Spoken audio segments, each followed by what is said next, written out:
Boa tarde. Iniciamos agora nossa transmissão.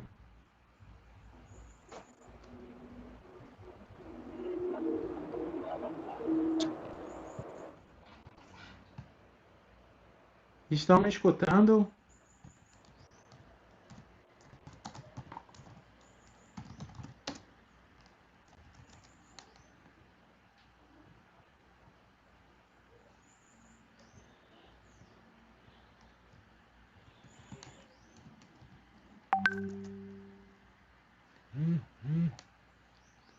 O som está ok, pessoal? Que bom. Então, desculpe o atraso. Então, vamos começar essa live. Que bom. Então, vamos lá. No momento, temos 65 pessoas. Então, acredito que a gente já pode começar. Então, boa tarde a todos. Meu nome é Wilson Galindo, sou professor do Instituto Federal Campus Vitória de Santo Antão e vou apresentar, estou representando como professor o IFPE e faço parte do Fórum de EJA Pernambuco, do Fórum Estadual de Educação de Jovens e Adultos de Pernambuco. Então sejam todos bem-vindos e hoje falaremos da educação de jovens e adultos em tempos de pandemia, esperança e desafios. Bem, primeiro eu vou dar alguns informes. Essa é a nossa primeira live, né? Então tivemos alguns pequenos problemas técnicos no início, mas é um momento histórico para o Fórum de EJA de Pernambuco, pois é a primeira live, né, que o Fórum está promovendo. Então vai ser o primeiro de muitos, né? Estamos planejando muitos eventos para o Fórum de EJA está planejando muitos eventos para disponibilizar, né, para compartilhar essas experiências e esperamos que seja muito proveitoso esse canal. Então, por ser o primeiro, alguns problemas podem surgir. Então, estamos tudo funcionando no momento, mas caso o YouTube, por algum motivo, ou a conexão, o sistema caia, então eu vou fazer uma nova conexão. Eu vou tentar uma nova conexão. Eu tenho um sistema aqui reserva. Então, caso dê algum problema, eu vou iniciar novamente essa live. Então, para isso, vocês não vão ter mais o link, né? Vocês vão procurar por Wilson Galindo no YouTube e vai aparecer lá a opção da nova live. Então, espero que dê tudo bem, dê tudo certo. Mas caso aconteça alguma coisa, basta ir lá procurar, porque esse link é complicado de voltar. Então eu vou começar a abrir uma nova live. Então vamos lá. Essa live, ela marca também o início dos canais de redes sociais mais próximos do Fórum de EJA Pernambuco. Então, vai ser, embora essa live esteja sendo no meu canal, mas as próximas lives serão no canal do próprio Fórum de EJA, que já foi criado. Inclusive, eu já coloquei aí na descrição. Basta vocês acessarem, buscarem por Fórum EJA Pernambuco, que vai aparecer lá o canal para você se inscrever. Então aproveito, né, para vocês posteriormente se inscreverem nesse canal, que o quão antes a gente vai estar postando conteúdo. Também criamos o Instagram, que é um meio de comunicação mais rápido, onde nós vamos postar fotos, dicas e etc. Então, esse canal já era um desejo, né, do Fórum de EJA Pernambuco, mas só conseguimos criá-lo agora, né, em virtude dessa pandemia. Então, forçou, na verdade, a gente buscar outros caminhos de comunicação, então foi sugerido esses canais para nos comunicarmos. Então, antes de começarmos com a palestra, eu vou falar um pouco sobre o que é o Fórum de EJA. Então, pode ter pessoas que não conhecem, eu vi que tem pessoas de outros estados que não conhecem a realidade, ou estudantes, podemos ter estudantes aqui que não conhecem a realidade do Fórum de EJA. Então, eu vou contar um pouquinho do que é, né? Então, o Fórum de EJA, ela é uma união de diversas entidades para a melhoria da qualidade do ensino de jovens e adultos. Aqui em Pernambuco, ela foi criada desde 1990, né? Já estamos comemorando os 30 anos, e é uma comunidade que ela não tem fins lucrativos. Então, ela e nem tem uma instituição base. Eu acho que o pessoal tá reclamando que está sem som, mas vou continuar. Então, ela é, ela é formada por diversos parceiros, né, que são instituições de ensino público, privada, ONGs, movimentos sociais, sindicatos e etc. Então, são várias entidades, qualquer entidade que tenha ligação direta ou indireta com a educação de jovens e adultos que tenha interesse de participar, pode se juntar, né, ao fórum nessa luta pela melhoria da qualidade da educação de jovens e adultos. Então, a grande maioria do fórum são formados por estudantes, professores e coordenadores que se reúnem normalmente mensalmente para discutir qual o papel do fórum, né? Nós buscamos nós lutamos por políticas públicas para a melhoria da qualidade do ensino de jovens e adultos. Nós trocamos experiências entre estudantes, professores, então ouvimos os estudantes, professores, coordenadores e tentamos trocar essas experiências para melhorar essa qualidade. Então, tem um foco também de capacitação de professores e formação de estudantes, e os estudantes começam a entender mais a realidade, né, do ensino de EJA no Estado, e também apoio para a efetivação de políticas públicas. Então, tem muitas políticas públicas que já existem, mas por algum motivo ele não é efetivado na escola. Então, o Fórum de EJA está lá para acompanhar a efetividade dessas políticas. Então, diante, né, dessa pandemia, como eu falei, nós vamos começar a ter mais eventos online para estreitar essa ligação com a comunidade de maneira geral. Então, hoje, nessa primeira live, né, nós estamos com o professor Agostinho Rosas. Só um momento aqui para eu pegar. O professor Agostinho Rosas, ele é professor da UPE e ele é ex-presidente e atual membro do Conselho Consultivo do Centro Paulo Freire, Estudos e Pesquisa, e vice-presidente do Conselho Consultivo do CIEE. Então, é o professor pesquisador na área, Agostinho Rosas. Só um momento aqui. Então, só um momento.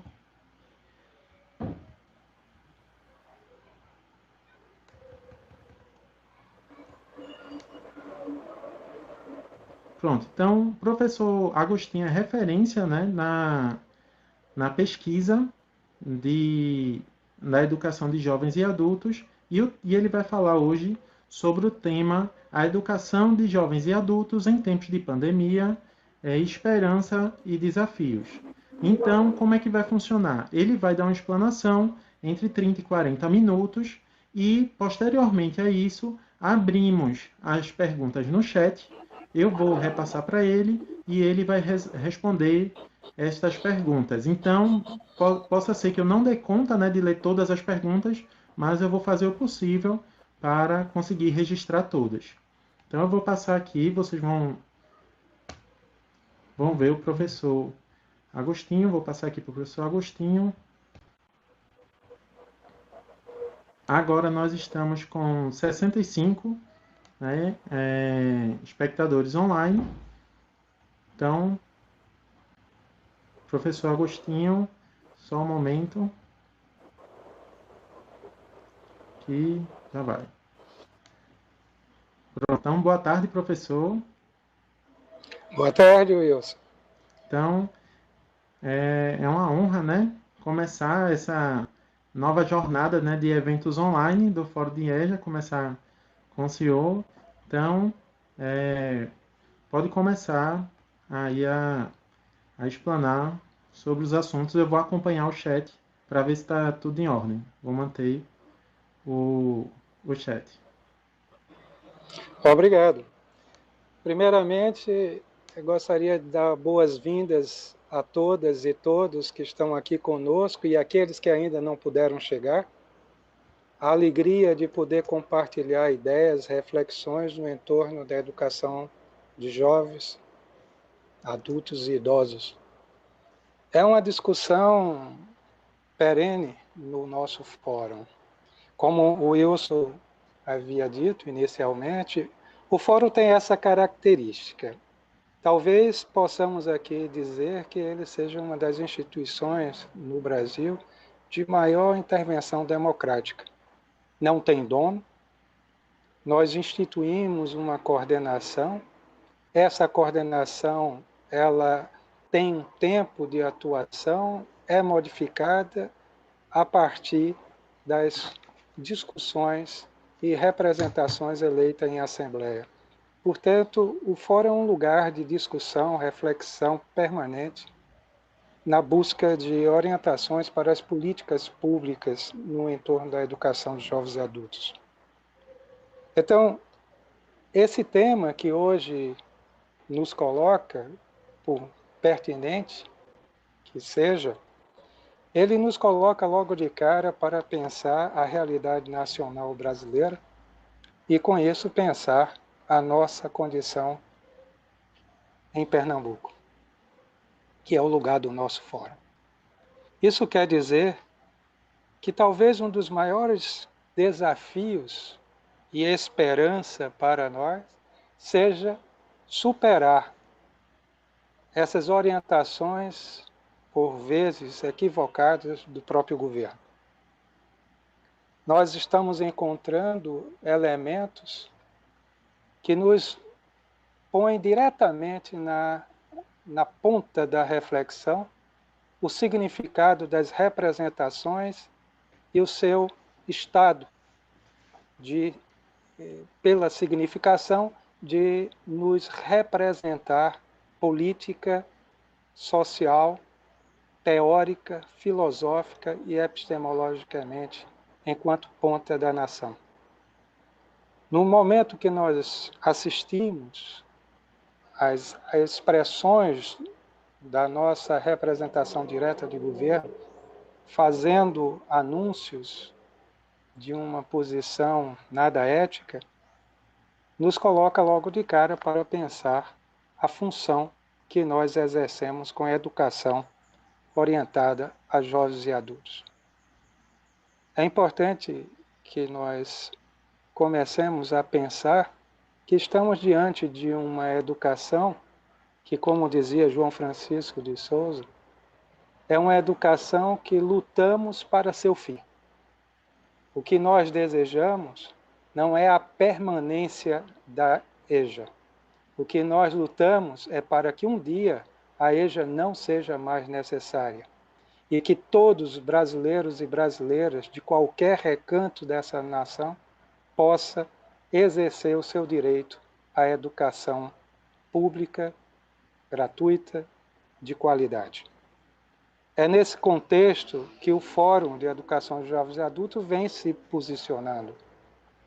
As discussões sobre currículo, sobre a formação profissional, sobre a participação dos estudantes, sobre metodologias de ensino, sobre a organização da praxis pedagógica, são elementos fundantes para o nosso pensamento e os nossos desafios.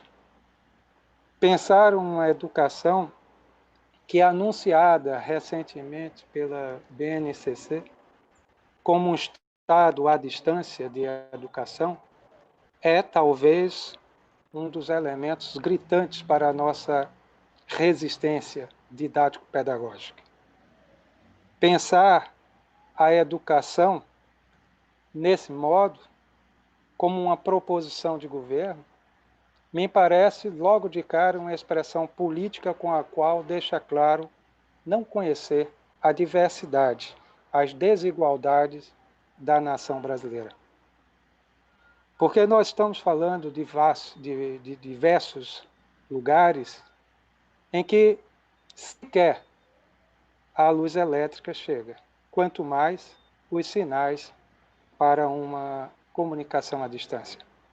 Nós estamos falando de escolas públicas em todo o Brasil carentes de instrumentos para o uso dessas novas tecnologias à distância.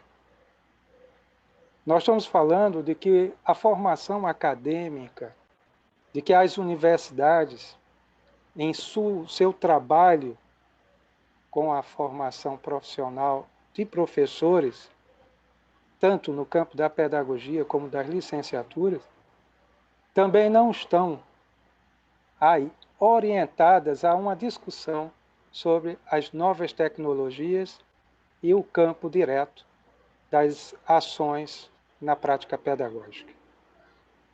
O modo de pensar à distância, a maneira de nós interagirmos à distância, nós não estamos preparados ainda para lidar com essa diversidade. Quando nós estamos falando de uma educação de jovens adultos com tanta diversidade. Nós estamos olhando uma população indígena, quilombola, das pessoas que estão à frente da pesca, as marisqueiras. Portanto, é uma diversidade imensa de públicos. Nós podemos entender, por exemplo, há grandes contradições no interior da sala de aula com a educação de jovens e adultos quando nós pensamos o público e a faixa etária. Trabalharmos diariamente com pessoas de 15 a mais de 80 anos de idade, como se fosse um mesmo propósito de educação, parece aí já ser um grande desafio para todos nós. Portanto, eu gostaria de iniciar esse momento refletindo, e nada mais justo do que trazer para todos nós o João Francisco de Souza. João foi pioneiro aqui em Pernambuco, trazendo essa necessidade de criar um ambiente permanente de discussão em defesa da educação de jovens e adultos. João Francisco, ele traz, desde o seu movimento e sua participação no movimento Cultura Popular aqui em Recife, nos anos 60, ele vem refletindo, aprimorando, discutindo cientificamente, através de suas pesquisas, acerca dessa temática. E ele nos convida logo de cara, e aí no livro que ele escreveu, que eu acho um dos livros mais bonitos do João, A Prática Pedagógica, a Formação de Professores, que em certo momento, escrito pela Eliette Santiago e José Batista, ambos da Universidade Federal de Pernambuco, apresentando como um prefácio esse livro, a primeira frase que traz o João é aquela que nos convida a pensar que toda a nossa prática, toda a nossa ação, como ação humana, como ação social, é política. E que por isso, nada, absolutamente nada, é totalmente por acaso. A nossa prática, ela está condicionada à nossa condição histórica. Junto a João, o Paulo Freire já deixava bastante claro: nós somos ser de relações.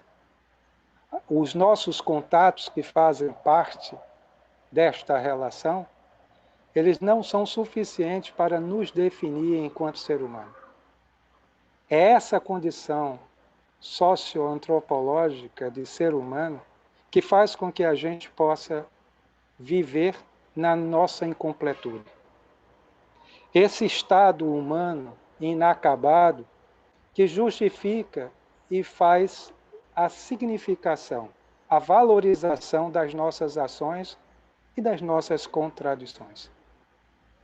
Por isso mesmo, que nada sendo por acaso é consequência de feitos dos quefazeres, diria Paulo Freire, de outros e outras que nos anteciparam. Nós aprendemos com pessoas, nós aprendemos vivendo no mundo, com o mundo, nas relações com outras pessoas. Nós aprendemos na diversidade. A nossa ação criativa só se justifica se nós estivermos fundamentalmente orientados para desenvolver o que há melhor da espécie humana, o seu processo de humanização. É nesse sentido que a compreensão que o João nos traz sobre a prática associada a um estado da ressocialização é um elemento importantíssimo para nós colocarmos na nossa ação imediata e não entender a prática pedagógica divorciada da realidade que nós percebemos, da realidade que nós vivemos no campo social. Então, nesse contexto, o João, permita-me citá-lo, ele diz e deixa claro que a ressocialização, enquanto um processo da nossa recognição, é um processo de reinvenção permanente das nossas ações. Por isso mesmo, nós vamos dizer que o nosso trabalho, que está posto como esperança dialeticamente constituída nesse par associado aos desafios, elas nos colocam direta para entender que a ressocialização ela se faz pela condição da cultura e pelo conhecimento. Por isso, nós vamos ver essa essência radical constituída na politicidade do ser humano, e isso só vai se justificar se for impulsionado, diria o João, pelo exercício da nossa humanidade.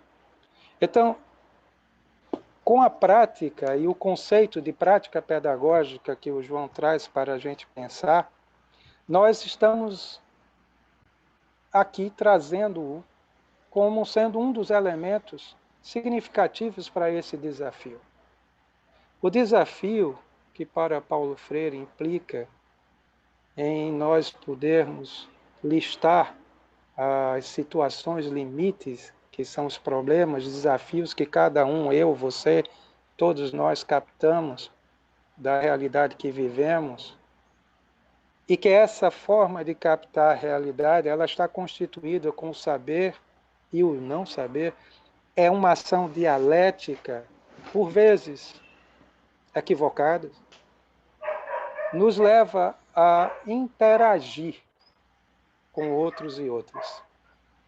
Então, a prática pedagógica, neste sentido, e aí também trazendo novamente Paulo Freire, e Paulo Freire com o seu grupo de pessoas, como Erich Fromm, né, associado diretamente a duas compreensões igualmente relevantes, o medo da liberdade e a amorosidade, nós vamos aqui entender que a educação de jovens e adultos, ela precisa de nós no sentido de exercitarmos esta condição humana desafiadora, mas criticamente esperançosa, de podermos agir com consciência, com criticidade, na busca social pelo bem coletivo.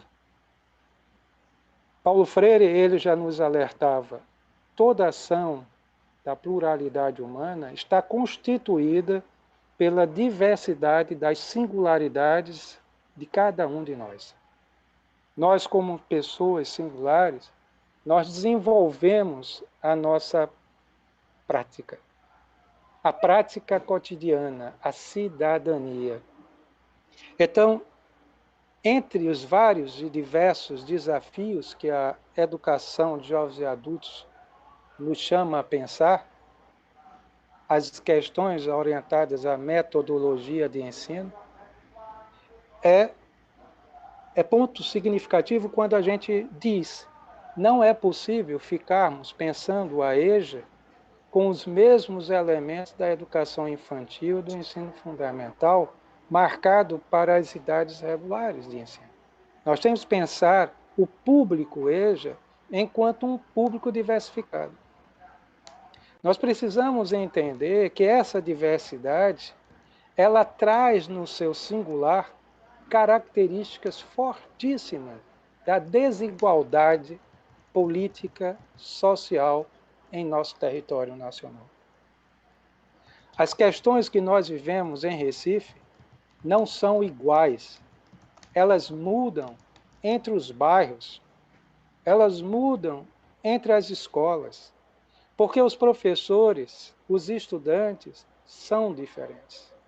E sendo diferentes, trazem diferentes maneiras de estar na relação, justamente por conta desses elementos da ressocialização cunhada pelo João Francisco de Souza.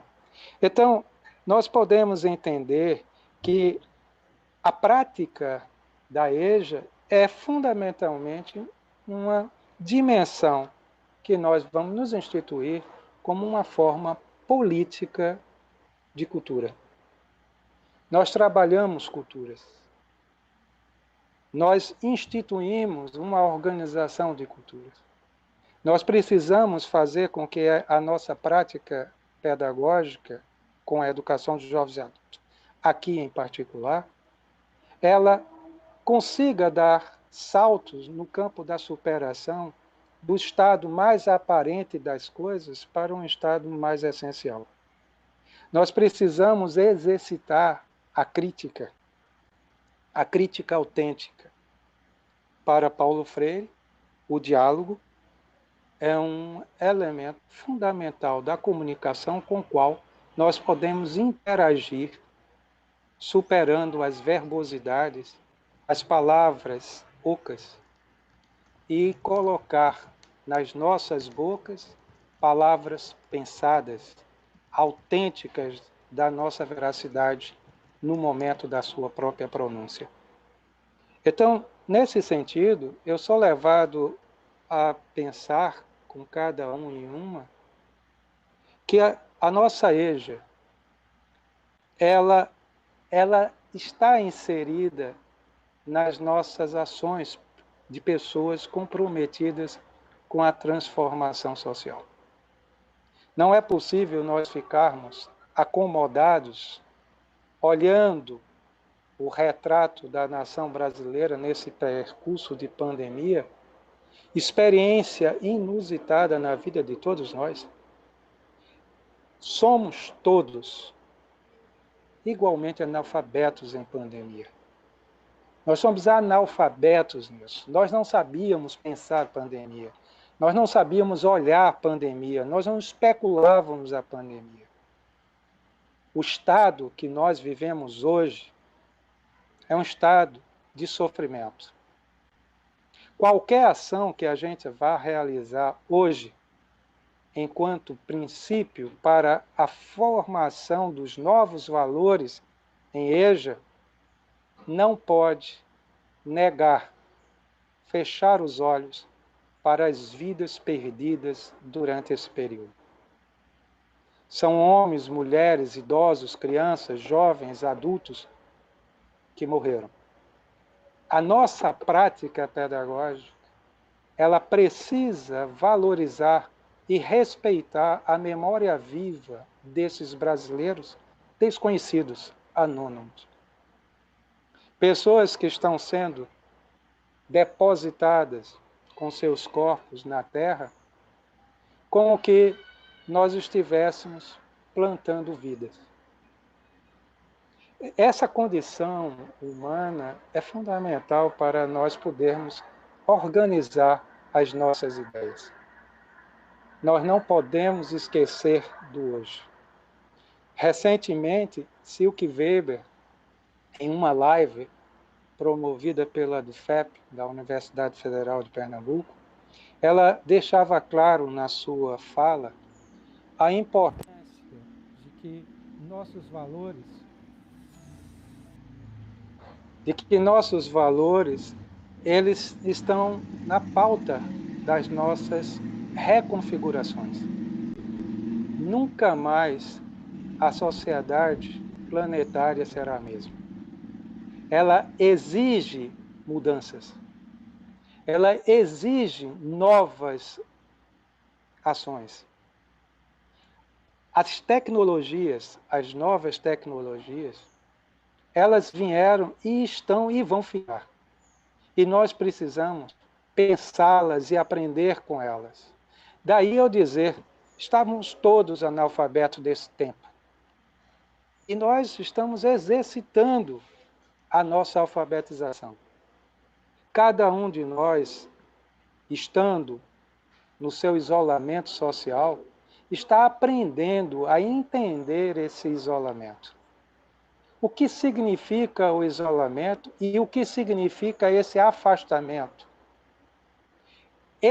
Essa forma de ressignificar vai estar, queiramos ou não, inserido no contexto das reflexões do cotidiano do pós-pandemia. Eles estarão inseridos na nossa dinâmica da sala de aula. A maneira de nós nos comunicarmos uns com os outros, os abraços, os beijos, as demonstrações de afeto, assim que esse momento mais crucial passar e nós pudermos voltar ao convívio social com um estado mais amplo do que aqueles que estão em sua casa, não será como era antes. Vai precisar de ajustes, porque o vírus, que é invisível, ele não acabou. Então, nós estamos dizendo que a educação de jovens e adultos está inserida nesse mesmo processo que todas as outras práticas educativas. Vamos precisar de uma formação que dê conta desses problemas que são emergentes hoje para pensar a prática pedagógica do futuro próximo. Então, nós vamos dizer, nesse sentido, que talvez um dos desafios mais tensos que nós temos hoje para pensar a educação de jovens e adultos, e aí pensar sua superação, que é o nosso estado da esperança epistemologicamente posta, aquela esperança crítica, pensada, refletida, testada pela nossa capacidade humana, ela está inserida nesse modo de entender que grande parte dos problemas que hoje nós estamos vivendo estão constituídos das poucas atenções das políticas públicas para o enfrentamento dessa diversidade e das desigualdades. Então, nós vamos dizer que a política pública, como um estado das nossas contradições, vai interagir diretamente com a maneira que nós vamos enfrentar não só a sala de aula, não só as metodologias de ensino, os processos avaliativos, a formação de professores e professoras, mas a nossa formação política. Então, diria que não há, nesse sentido, um espaço da reflexão no contexto da EJA, nesse momento histórico de pandemia, que nos permita ficar de fora, diria no sentido mais popular, ficar de fora das reflexões com autenticidade, com autonomia, com respeito à vida, com a valorização do outro, com os diferentes, para poder reduzirmos as desigualdades. Então, nesse sentido, eu estou aqui me lembrando de uma amiga que esteve sempre presente também conosco no fórum e que escreveu recentemente um livro, e que esse livro ele anuncia de uma maneira poética a dureza do enfrentamento da educação prisional. A Maria Salete van der Poel, ela escreve Vidas Aprisionadas e faz esse relato a partir das práticas educativas que ela viveu no presídio em Campina Grande, Serrotão, um presídio masculino, uma mulher, que enfrenta todo aquele mundo masculino, né? As ameaças do cárcere, e ela vai alfabetizar as pessoas que lá estavam.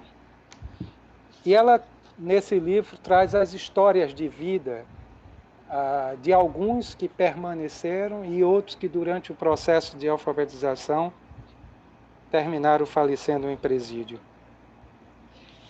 Mas a Salete, ela, em um certo momento, ela nos chama a atenção e diz que o trabalho pedagógico, isso está no passado das linhas escritas pela Salete no livro, é de que a nossa prática, a nossa intervenção, ela ganha uma responsabilidade ético-social com a qual nós vamos poder fazer a diferença na medida que nós estamos trazendo as pessoas para poder buscar os elementos da sua própria humanização.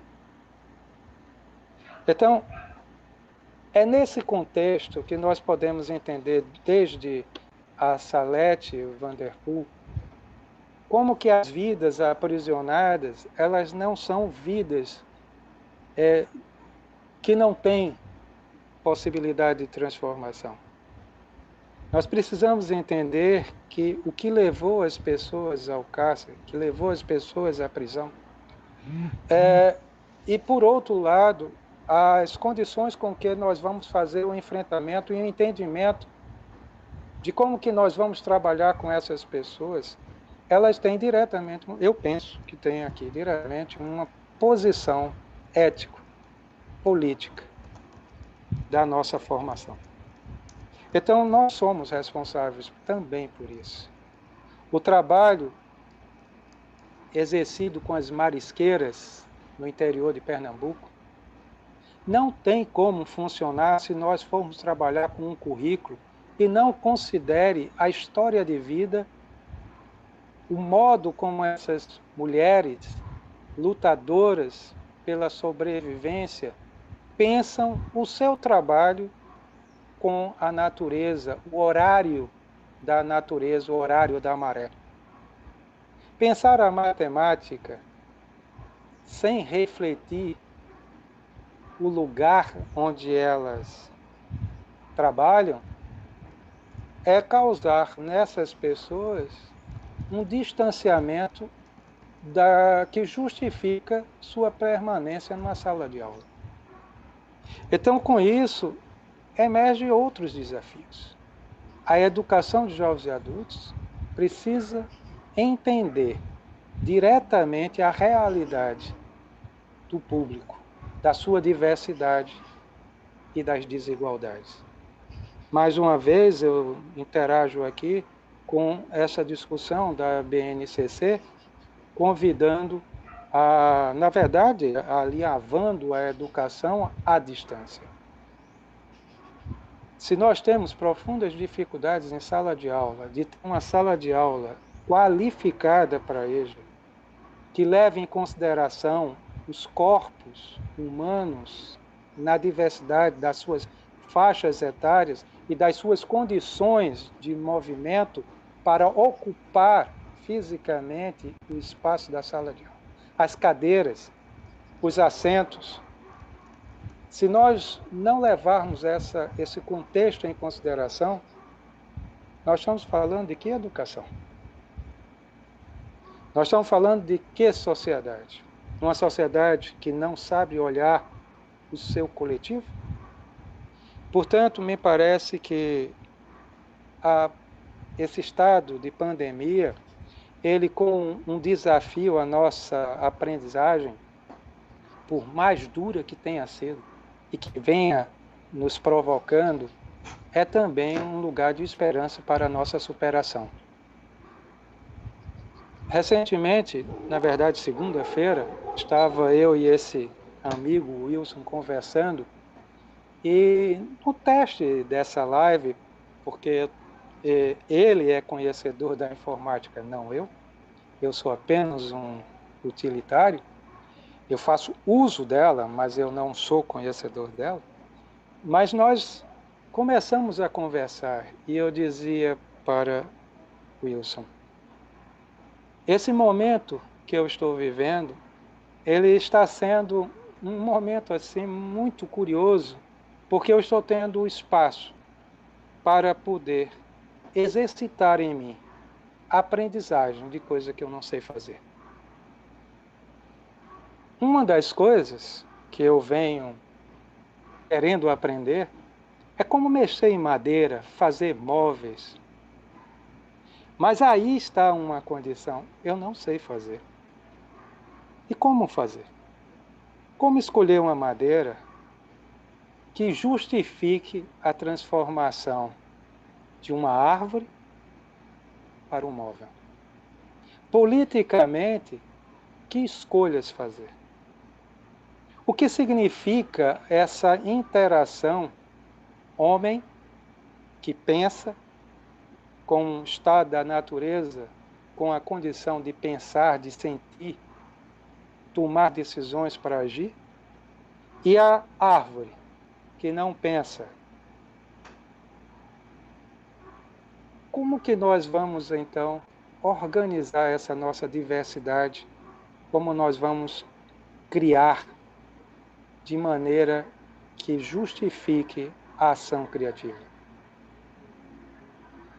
Nós estamos vendo várias e várias reportagens e nós estamos podendo compartilhar essas reportagens, como, por exemplo, na educação infantil, a organização e o aligeiramento que foi feito pelo processo de uma adesão pelas escolas privadas. Mas o movimento da escola pública é outro. Então nós precisamos pensar esse universo de informações que estão vindo diariamente, não como números de contaminados, de sobreviventes e de vidas que foram tiradas pelo vírus. Não.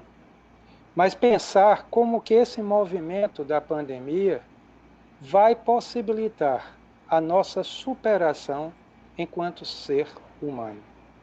E o que é que a educação de jovens e adultos vai poder fazer conosco à frente, pessoas, homens e mulheres que estão ocupando o espaço da formação humana com cidadania, com politicidade. O que é que nós vamos fazer para superar esse estado? Por isso, nós precisamos nos cuidar. Talvez esse seja um dos desafios emergentes para o momento em que estamos isolados. Nos cuidar. Ler mais, pensar mais, interagir com o outro dos modos mais diversos que a gente possa alcançar. Mais. Ao modo de pensar e interagir com a prática, com o outro, com os outros e outras, nós vamos poder fazer um movimento de superação. Então, para não ficar muito distante da nossa diversidade temática e do nosso desafio, eu gostaria de lembrar que já nos anos 40, essas questões que nós estamos vivendo hoje, não como pandemia, mas como os problemas políticos de uma sociedade, como políticas públicas, já se espalhava por toda a América Latina. Em um livro escrito sobre a alfabetização funcional de adultos, escrito e organizado pelo Luiz Eduardo Soria, em 1968, ele vai trazer à tona, desde os anos 40, os anos 50 até os anos 60, os problemas da América Latina. Vai trazer como um dos grandes problemas um número imenso de pessoas fora da sala de aula, fora do exercício de uma educação sistematizada. A educação de adultos, uma educação necessária para poder reduzir essa margem da população latino-americana. E ele dizia, lá na sua construção teórica, dos vários caráteres de intervenção que vêm privilegiar a manutenção do Estado político do analfabetismo. De certa maneira, como nos levasse a pensar a quem interessa a superação do estado do analfabetismo. Politicamente, a quem interessa alfabetizar, tornar-se sujeito crítico, político de decisão. A quem não interessa. Então, é nesse contexto que ele já colocava para a gente a relação trabalho e opressão. A relação que se dava diretamente com o Estado de alfabetizar sem politizar. Alfabetizar com o controle das ações dos alfabetizados. Portanto, essa condição é a condição que nós hoje vivemos e parece que é contemporâneo esses problemas com os quais nós precisamos lidar e pensar no fórum para poder contribuir com orientações para as políticas públicas. Nós precisamos de um currículo que pense a diversidade. Nós precisamos de currículos que tragam para dentro das nossas ações uma metodologia de ensino que seja problematizadora, que seja crítica, que, diferente de aprisionar vidas, possibilite a superação do medo da liberdade. Nós precisamos de uma educação crítica, porque nós precisamos aprender a pensar o que estamos vivendo. Como nós podemos justificar tantos homens, mulheres, em um momento que está dito, sabido, cientificamente, pela área da saúde, que ficar em casa é a ação mais forte que nós podemos exercer para poder superar a pandemia no seu momento crítico, e não ficamos. Nós encontramos um público imenso às ruas. Nós encontramos falas de dirigentes que estão convidando as pessoas a irem para o contato presencial. É um risco à vida. Portanto, a educação de jovens e adultos vai ter que pensar tudo isso. A educação de jovens e adultos não pode ficar omissa a esse estado de pandemia. E é nesse contexto que eu diria, nós vamos precisar exercer um trabalho profundo de ressignificação, de revalorização, de ressocialização, como diria o João Francisco, da prática pedagógica. E nós precisamos, nesse sentido, enquanto homens e mulheres que estão diretamente ligados à frente no enfrentamento da sala de aula, dos problemas do cotidiano, da própria prática pedagógica, que estão vinculados com a administração, com a gestão de recursos, que estão vinculados com a logística, que está vinculado com a teoria, com a epistemologia, que estão vinculados diretamente com o exercício didático, na tomada de decisão, no processo avaliativo, nós vamos precisar pensar profundamente, coletivamente, a nossa ressocialização. Então, eu diria que nesse momento, minha escolha, minha opção, é por uma educação democrática e emancipadora. Eu penso que se nós queremos uma EJA que dê conta ou se aproxime da redução das distâncias dessa desigualdade que nós vivemos em nossos territórios, nós vamos precisar pensar uma educação que nos possibilite problematizar a vida, problematizar a cidadania, problematizar as nossas emoções, nossos sentimentos, nossas perdas, nossas conquistas. Portanto, a dialética do viver a cada dia. Então, eu diria a todos e a todas que a palavra forte para expressar todos esses nossos desafios está constituída pela nossa compreensão da ousadia corajosa, ética, responsável, comprometida, e que tem por dentro do seu exercício prático uma teoria consistente de emancipação. Eu, em modo de pensar na construção humana de minha humanidade, eu estou convencido de que não há outro caminho. Se nós não exercitarmos a nossa qualificação, a nossa condição de aprendizagem, a nossa formação crítica, problematizadoramente crítica, nós permaneceremos nesse estado vago da aparência. Portanto, o convite que faço a todos e a todas que estão nesse momento compartilhando essa conversa é de que não esqueçamos. Precisamos nos fortalecer enquanto coletivo, enquanto um grupo de pessoas que pretende fazer a diferença.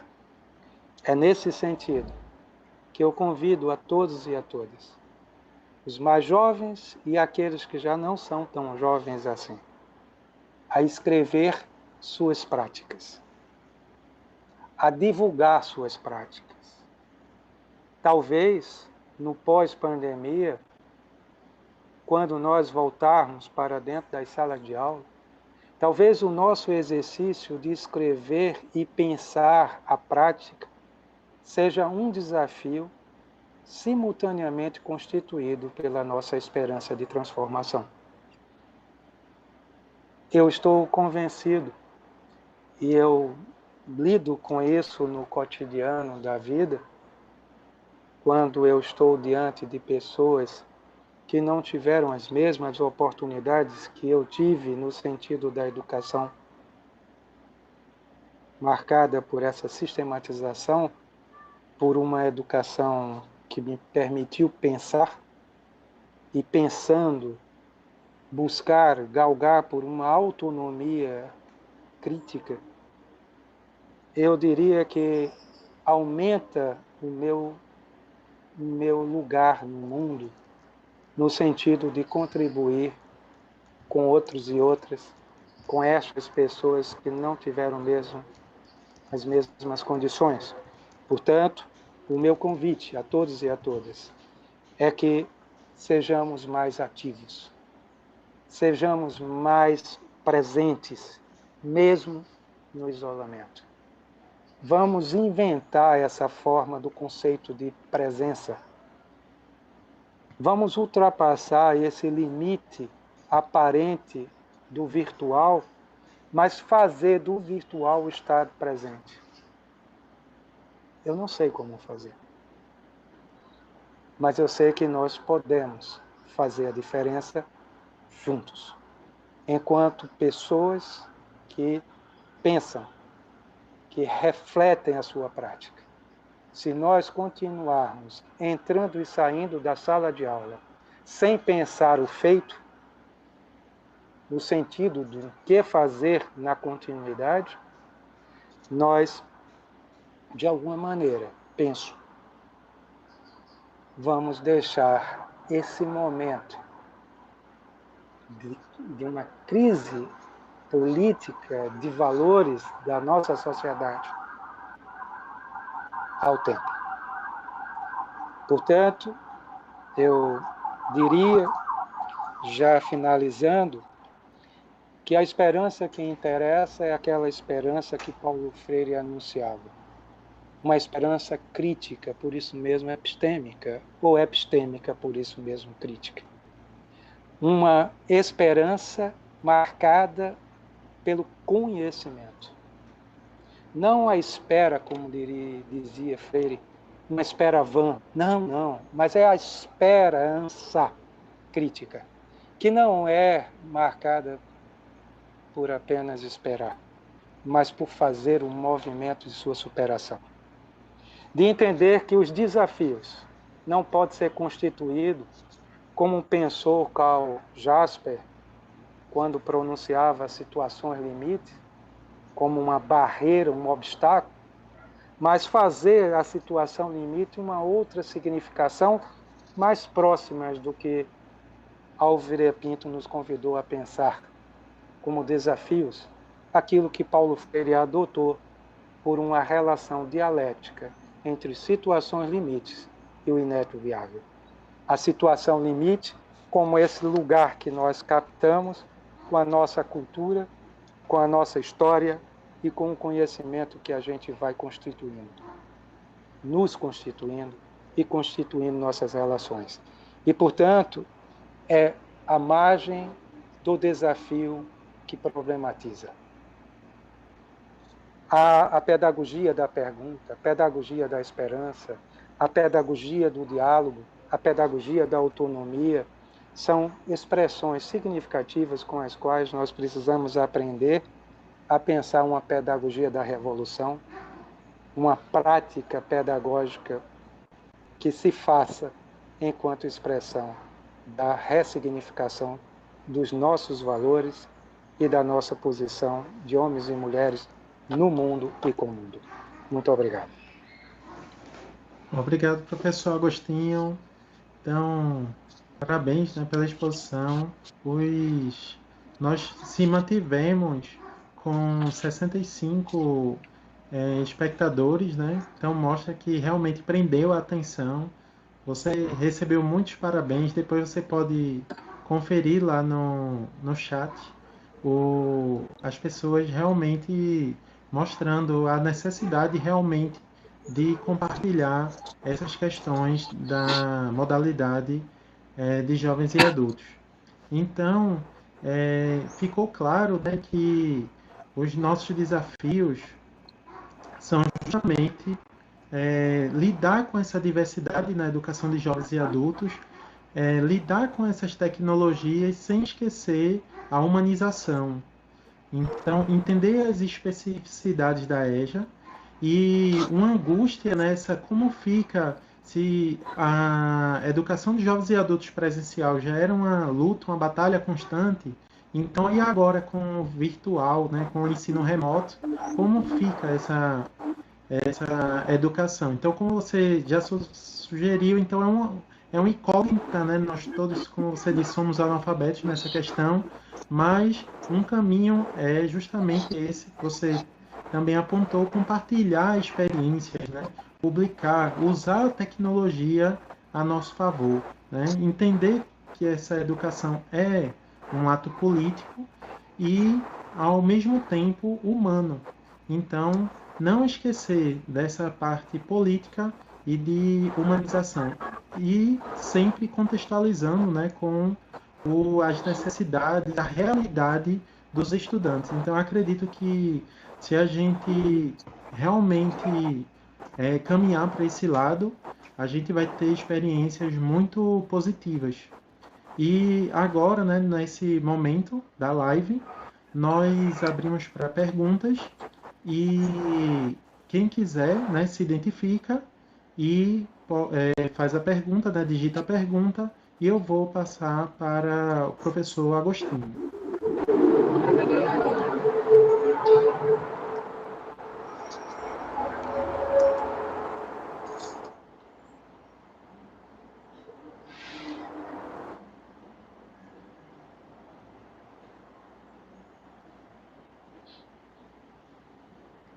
Então, professor, enquanto as pessoas digitam, durante a sua apresentação, as pessoas ficaram muito angustiadas, muitas perguntas sobre a questão do ensino remoto, né?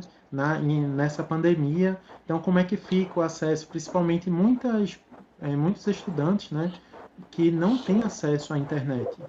Então, como você vê, né, essa questão do alcance, né, que ainda, infelizmente, no Brasil, ele não é efetivo, né, não é todos que têm, na verdade, já chegamos à maioria tem esse acesso, mas infelizmente na diversidade, pela diversidade da educação de jovens e adultos, nós não conseguimos atingir a todos. Então, isso eu acredito que é a principal angústia dos professores, coordenadores e acredito também dos próprios estudantes. Muito bem, Wilson. Olha, primeiramente eu gostaria de dizer que eu, auto-se coloca a mão aqui, não perdi esse hábito, mas lavo minha mão, passo álcool, passo sabão, e é uma coisa impressionante. Inclusive porque a Simone aqui, a cada segundo, se brincar, ela chega a dizer, já lavou a mão, portanto essas coisas estão aí. Veja, quando estavas a fazer a pergunta, o meu ímpeto inicial era dizer logo de cara, não fica. Quando você pergunta como fica, eu digo não fica. Ora, se as pessoas não têm acesso à informação, continua fazendo as mesmas coisas que havia sido informado antes. Certa vez, eu tive a oportunidade no Amazonas de fazer visitas ribeirinhas e, ouvindo as pessoas, falava de lugares que não tinham absolutamente energia. Por exemplo, de lugares que recebia a merenda desde Brasília, nas escolas, né, em territórios indígenas, e que certa vez um barco chegou repleto de alimentação para os índios, e o tipo de alimentação era sardinha em lata. E como havia passado muito tempo dentro do barco para chegar na aldeia, na região, essas sardinhas estavam todas estragadas e as latas estavam estufadas, inapropriadas para o consumo humano. O cacique disse que aquelas latas não iam descer do barco. E o barqueiro disse, mas elas têm que descer, eu não posso voltar com elas. E ele disse, aqui não desce, tem que voltar com elas. E o barqueiro estava já em ponto de ir para as últimas, quando os índios também se prepararam. E o barqueiro, em menor número, vai embora com suas latas. Mas veja o despreparo para pensar a diversidade dos povos. Aqui, com o exemplo da alimentação. Imagine o que seria um ensino remoto neste coletivo social. Não chega a mensagem. Eu estou me lembrando de uma denúncia que foi feita há muitos anos, nos anos 90, de que havia uma intencionalidade de transformar todas as universidades federais em uma só cidade universitária. Uma cidade extraordinária, de ponta, com o que há de melhor na atualidade, de materiais, de recursos, de tudo mais. A pergunta é: o que é que vai ser desses profissionais quando retornarem às suas regiões que não têm esse material? Imagine agora que está em alta saúde, o que é um médico com uma formação em alta tecnologia de imagem, com padrão sofisticadíssimo de tomografias e tudo mais, chegar em lugar que não tem eletricidade. Portanto, o problema que nós vamos verificar enquanto um contexto social dessa condição do ensino remoto, eu estou imaginando, é diretamente a não condição. Quer dizer, impor o ensino remoto como um ensino à distância para a educação de jovens e adultos, ela teria como um pressuposto uma anterioridade ao ensino remoto a condição de todos e todas de acesso e trato com a informação. Portanto, parece, e isso vem sendo feito pelos vários fóruns de EJA no Brasil, Rio de Janeiro, São Paulo, Belo Horizonte, nós estamos vendo assim vários movimentos, lives como esta que nós estamos fazendo, dando início hoje, de pessoas fazendo suas reivindicações à necessidade do ensino presencial. Não é negando o ensino remoto, mas é garantindo a condição de que as pessoas que não têm acesso à informação por um estado remoto dê continuidade a uma formação presencial. Essa relação eu-tu que à distância nós não captamos. Nós não captamos as variações das pessoas, nós não conseguimos adentrar no momento da palavra da pessoa, das suas condições de vida, das suas histórias. Nós vamos fazendo isso, como o nome diz, à distância. Portanto, me parece que o ensino remoto não é uma realidade, pelo momento, para a educação no Brasil. Nós temos alguns ambientes escolares que têm essa condição, mas são muito poucos. Então, me parece que é sim algo de preocupar a todos nós, e aí está talvez uma das nossas ações emergentes. É nós escrevermos e divulgarmos, na nossa singularidade, para a pluralidade da educação de jovens e adultos, o que nós pensamos sobre o ensino remoto. De dizermos socialmente, publicamente, o que nós pensamos e por que pensamos sobre o ensino remoto. Não é negar o ensino remoto, é a manutenção da educação presencial. Essa relação face a face, como dizia Silke Weber. A importância de estar na relação presencial eu-tu, como um estado do diálogo presencial. Então, o ensino remoto, ele é um ensino diversificado, ele empolga, ele possibilita uma diversidade imensa de instrumentos e instrumentalização, ele dinamiza muitas ações práticas na relação entre os comunicantes, mas é uma relação à distância. É uma relação que não existe ali o estado presente, o modo presente. Portanto, exige repensar, inclusive, as metodologias. Portanto, eu vou pensando que isso não é uma resposta de Agostinho. é uma resposta nossa, como um coletivo do Fórum. Nós precisamos trazer à tona essa temática e discutir a partir de cada um e uma que está exercendo a sala de aula e esse momento que nós estamos utilizando as condições remotas para nos comunicarmos.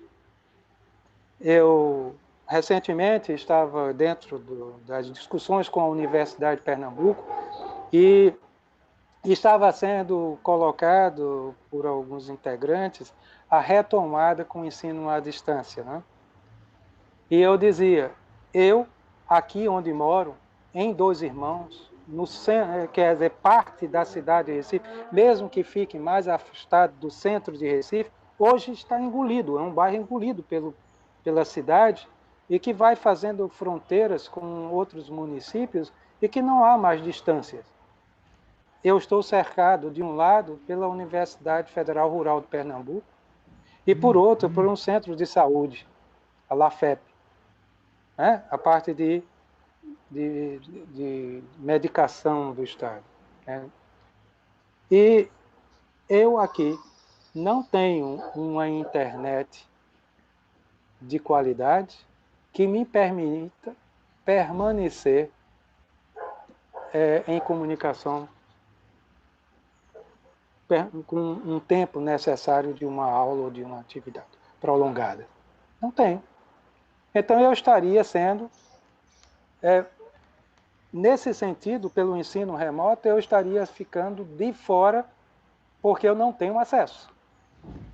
Para que hoje eu possa estar aqui, o Wilson está fazendo um movimento diferente que eu juntei com um técnico daqui, um filho que trabalha com informática, para a gente conseguir operacionalizar através do celular, porque de outra forma eu não conseguiria, porque no celular eu tenho uma possibilidade. Mas fora disso não tenho, não. Então eu estaria fora da sala de aula como professor. E imagino a quantidade de pessoas que estão em situações muito piores, porque não tem celular, não tem computador. Então, eu diria que o ensino remoto é um tema para a nossa atualidade. É um tema para todos nós. Não é uma resposta, né, conclusiva do Agostinho. Eu não sei. Para mim está muito claro. Hoje não é a minha opção. A minha opção é outra.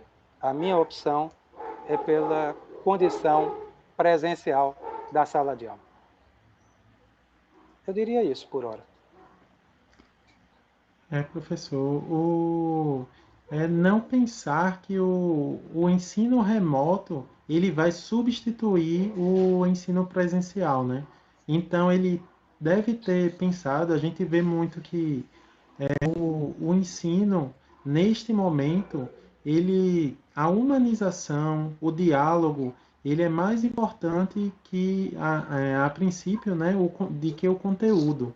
Então, é uma preocupação também, né, que os estudantes não parem de estudar, mas tem que ser, como o professor bem comentou aí, uma metodologia diferente, que vai no caminho aqui, como Iara perguntou.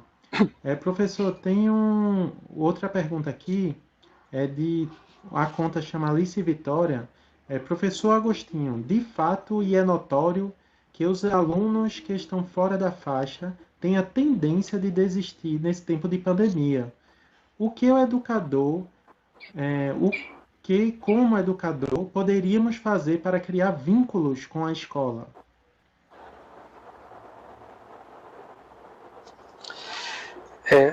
Ana Letícia, Ana Vitória, essa sua pergunta é uma pergunta bastante significativa e ela é importante a todos nós. Mas eu gostaria de lhe frustrar.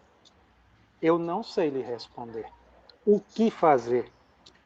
Eu sei pensar com você, com tantos e tantas outras, acerca do que significa essa diversidade de faixa etária e a evasão, de como é difícil manter o estudante de EJA em sala de aula, justamente por sua diversidade, pelas desigualdades. O problema não está hoje na pandemia, é um problema histórico. A permanência do estudante da EJA em sala de aula é um problema histórico.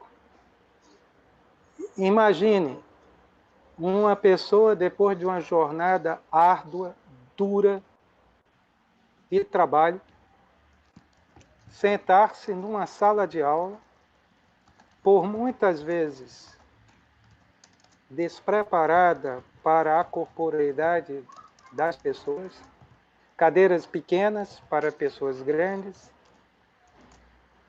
ou cadeiras muito altas para pessoas baixas. Essa incompreensão que nós fazemos da ergonomia da sala de aula em relação à adequação para o ensino. Então, nesse sentido, eu fico pensando a dificuldade que é de uma prática pedagógica que não consegue tocar com profundidade a pessoa do estudante. Como é desmotivante.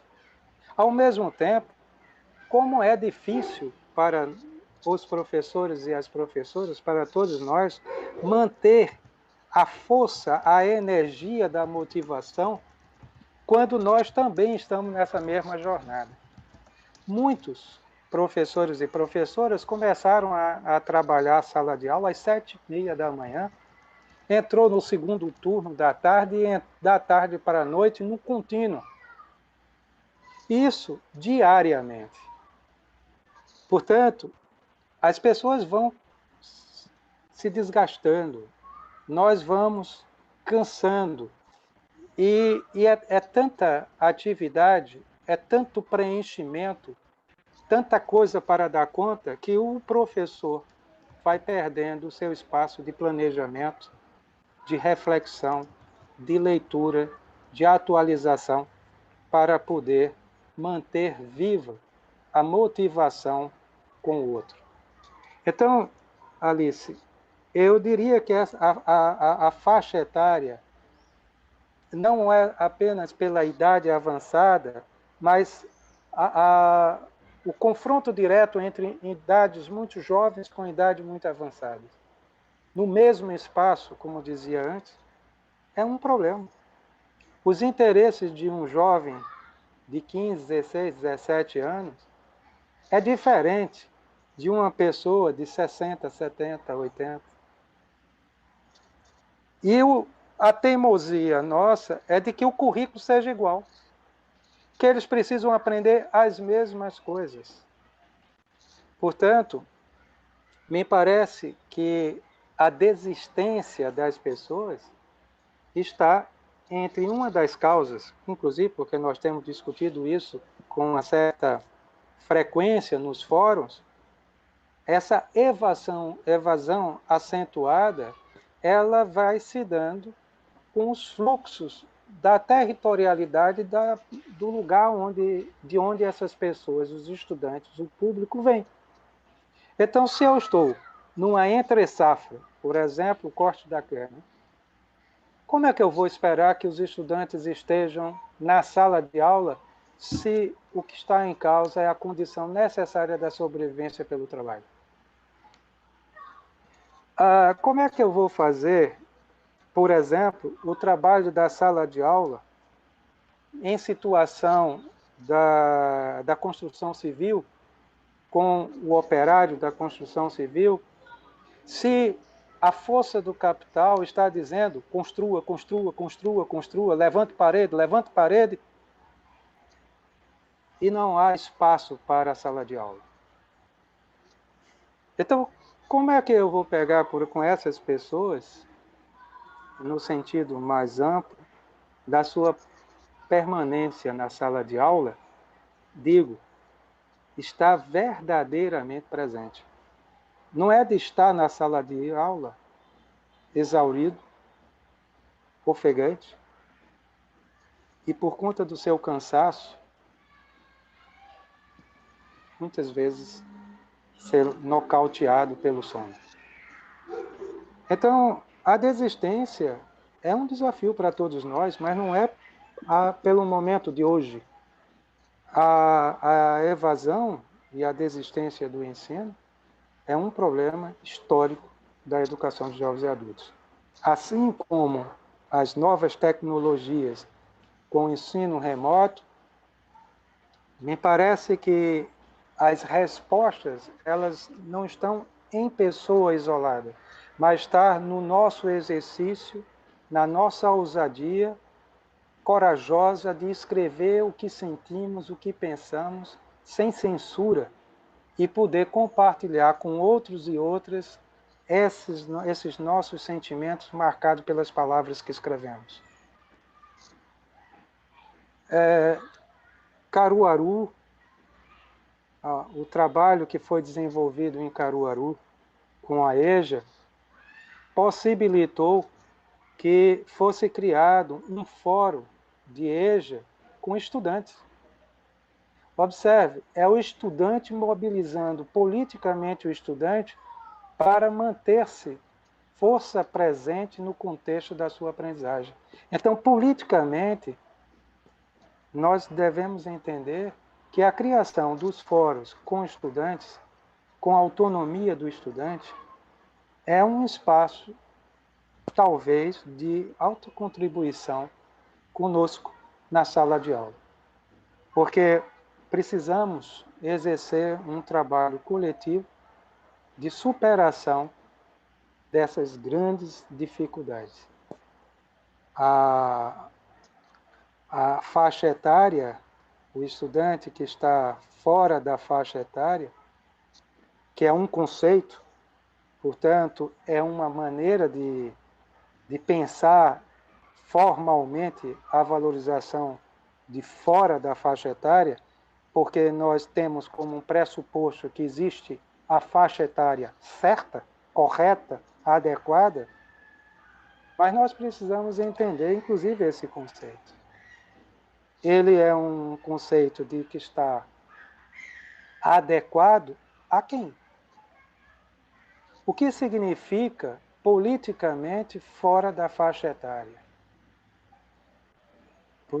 Já diria que as políticas públicas foram, pela sua negligência, pela incompetência da organização do ensino público de qualidade no tempo esperado, foram as negligências dos órgãos públicos que criaram essa própria condição que nós temos hoje de fora de faixa etária.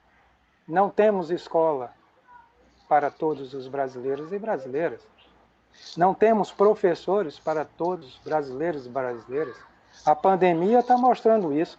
Não temos médicos para os brasileiros que estão adoecendo.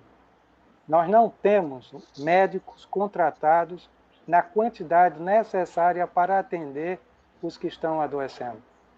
Nós não temos hospitais qualificados, com leitos qualificados, para lidar com essa diversidade.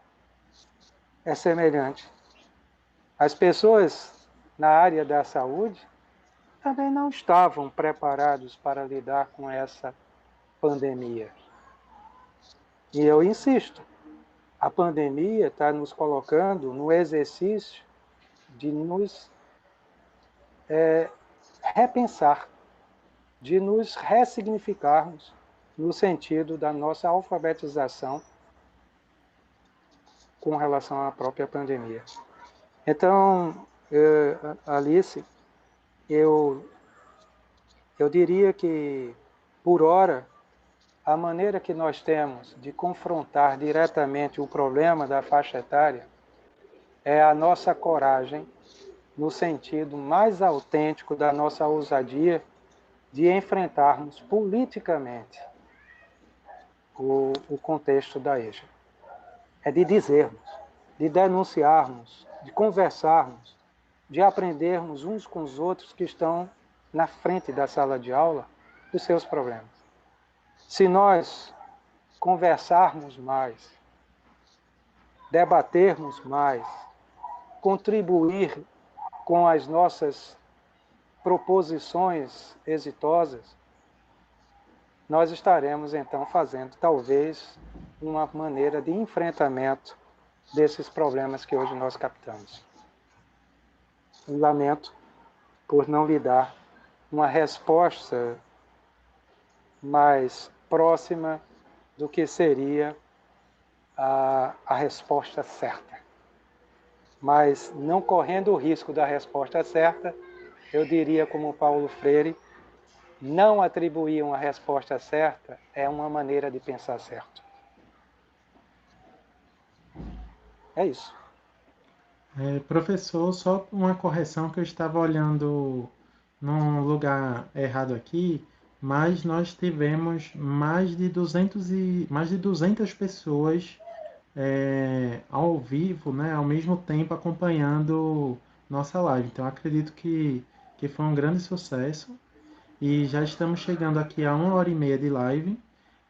Muitas perguntas questionando, e as aulas remotas, como é que a gente faz? Eu acredito que isso é tópico para uma nova live, muitas preocupações com o sistema prisional, então muitas respostas, né, que acredito que não estão prontas, então realmente depende de nós, né, nos unirmos para pensarmos e refletirmos, discutirmos para tentar, como você disse, não é uma substituição, mas a melhor forma de passar, né, por esse momento tão difícil com o menor impacto possível. Porque a gente já viu que, diante da diversidade da EJA, não tem como.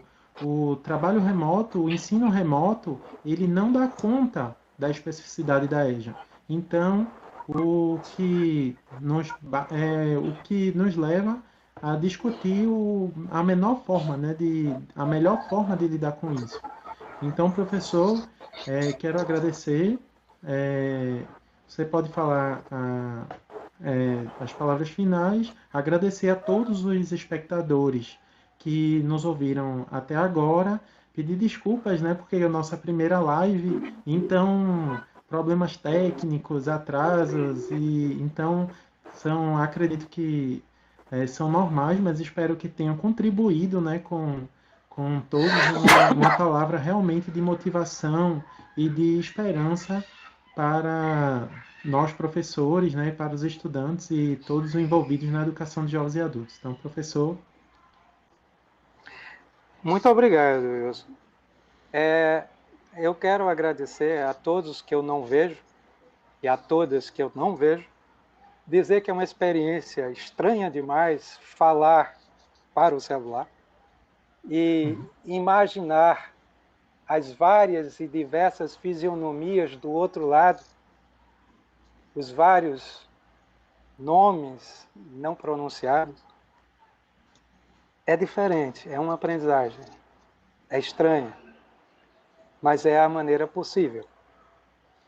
Eu então agradeço a cada uma e um e gostaria de dizer, se vocês quiserem, mesmo que eu não possa aqui e o tempo não possibilite tanto a gente responder a todas as perguntas, mas eu terei o maior prazer de responder a cada um e uma que enviar para mim. Eu responderei, devolverei a minha reflexão. Afinal de contas, o que não está me faltando agora é tempo para responder. Eu tenho tempo no meu isolamento para poder pensar as preocupações de cada um em uma e aumentar as preocupações com as minhas preocupações e nos solidarizarmos no sentido de melhor fazer o pensar. Portanto, eu quero agradecer a todos e a todas, dizer da minha imensa satisfação de poder estar contribuindo com essa condição que nós temos do fórum, porque eu acredito no fórum, e dizer que eu, Agostinho, eu acredito no ser humano contra e acima de qualquer evidência. Eu acredito que o nosso lugar da amorosidade humana é o lugar de nos fazermos mais humanos. E eu estou convencido que nos tornar mais humanos é nos constituirmos de pessoas mais conscientes do lugar que ocupa no mundo, para poder nos relacionarmos com mais autenticidade, mais autonomia, mais amorosidade na nossa incompletude. Portanto, penso que a educação de jovens e adultos é ainda um mal necessário e que o nosso papel seja de mantermos atentos a todas as intervenções de quem quer que seja que vá de encontro à nossa prática. Precisamos nos unir, nos valorizar, acreditar no nosso potencial e escrever aquilo que estamos vivendo, para podermos... Bom, a palavra escrita fica. Nós vamos. Então, que todos e todas tenham uma ótima continuidade em suas casas. Então, eu vou, como o professor pediu, eu vou disponibilizar tanto o meu e-mail quanto o e-mail do professor lá na descrição do vídeo. Então, quem vocês conhecem que não pôde assistir a essa live, né, ao vivo, então ela vai ficar disponível. Então, compartilhem com as pessoas que vocês conhecem, que têm interesse, estudantes, professores, comunidade geral, e acompanhe, né, o Fórum de EJA, porque não é o último encontro, né, é apenas o primeiro encontro, nós vamos ter vários encontros, e acompanhe-nos, né, nas redes sociais. Então, muito obrigado a todos mesmo, e estamos encerrando essa primeira live do Fórum de Educação de Jovens e Adultos de Pernambuco. Obrigado. Pronto, Wilson.